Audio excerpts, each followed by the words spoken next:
I've just got one question. Are you ready? No! I said, are you ready? What's going on, guys? Kodiak Jack here. The gameplay, I actually don't know the score. You'll be able to see it at the end. That's left for then. Anyway, what I've got coming up? I've got coming up of my roundup of E3, of what's impressed me, stuff like that, consoles, games, what I'm expecting from them, good points, bad points, stuff like that. So we're going to start off with Assassin's Creed 3, and you're wondering why I'm speaking so fast, because I've got a lot to get off my chest. So, we're going to start off with Assassin's Creed 3. Now, it's going to be, I expect, to be the final Assassin's Creed game, which is a sad point, but it's also a good point. They've kind of drawn out the story, I think, as far as they can really go. They've come to almost present day. So, I think they could probably do one more game, but no further. I think this would be a good way to end the series on a high, because graphic-wise, from what I could see, the game has improved. Over the years, it's improved graphic-wise, as does with every game. But for this new Assassin's Creed graphics, I think the graphics have gone a lot further than I expected them to be. In Revelations, I thought they were good, but in this, they just look brilliant. Every single detail has been checked again. It's been triple checked. Everything just looks pristine. The way your character moves, they've now added in this sort of thing when your character moves through thick snow, he slows down, whereas in the other games, you could run over any surface at full speed, whereas now, you're running up a hill, you run a little bit slower, you're running up a hill in thick snow, your character will slow down even more, which is a very, very nice addition to see in the games, because I was kind of wondering, I'm running up a mountain and I'm still going full speed.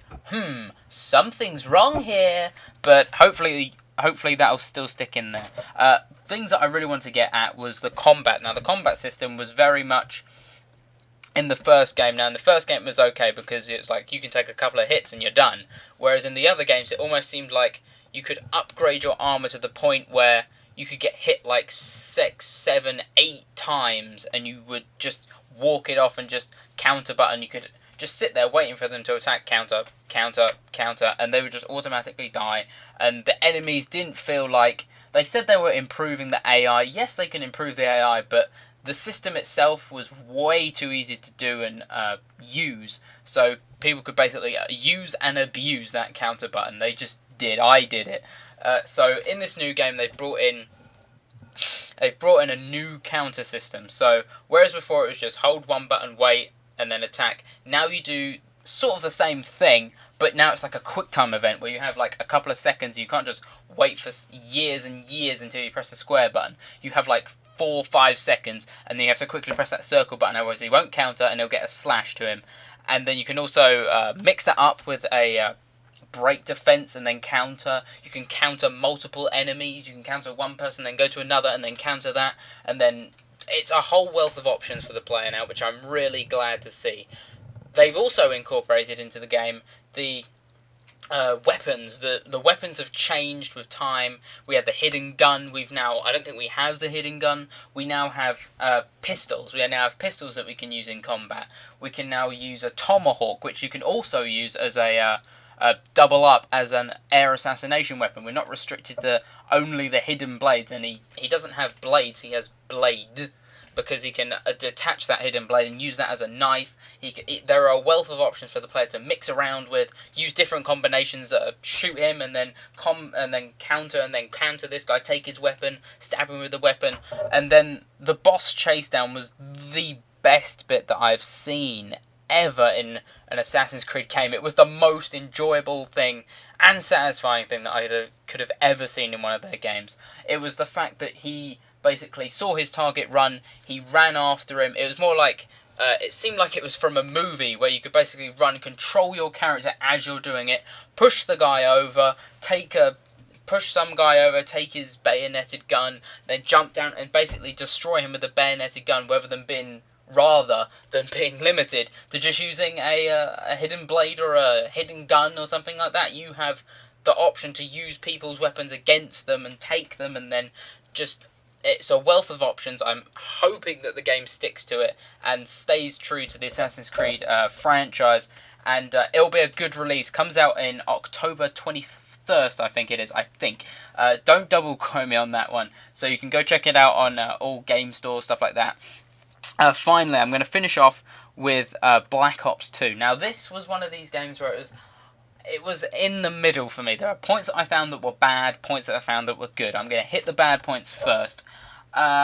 Story-wise, now I like a good story. These first-person stories are never great, and Call of Duty is not an exception, because the story just seemed like it had been used thousands and thousands of times. It was linear. It was the same as it's always been, except they've tweaked one thing. You don't actually fight terrorists. You fight terrorists controlling robots, basically. That is basically the story. It's nothing difficult. It's basically so the 5-year-olds that get their parents to buy this game can understand what's going on, and they're like, why are there multiple characters? And it would just confuse them. So that's one thing I didn't like. I didn't like the story. The second thing was the weapons. The weapons. They have, people say, oh wow, they're like totally futuristic, but they're not. They are basically the same models. Basically, the assault rifle that he was using at the start is basically an ACR.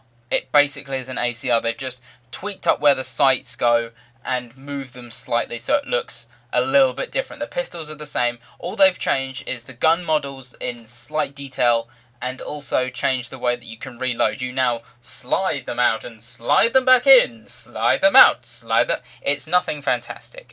The good points I'm going to finish on before this video ends is... One, the good points that I found, the graphics have definitely been upgraded. They looked a little... It wasn't as best as I thought it could be, but it was definitely a vast improvement from Black Ops, which is a very good move on Treyarch to improve what has been already done and build upon that. Hopefully they'll improve some of the stuff for multiplayer. Hopefully they won't bring that gun where you can see through walls. That would just annoy me. I hate things when it would just drive me crazy. Anyway, the game... I'm going to finish off on one more point, and that was that although the graphics weren't great, you could definitely tell the scale. The scale of things was much better. And the explosions!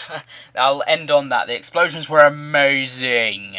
So I hope you enjoyed the video. I hope you enjoyed my talking around this Kodiak Jack. I'll see you guys later. Subscribe and favorite.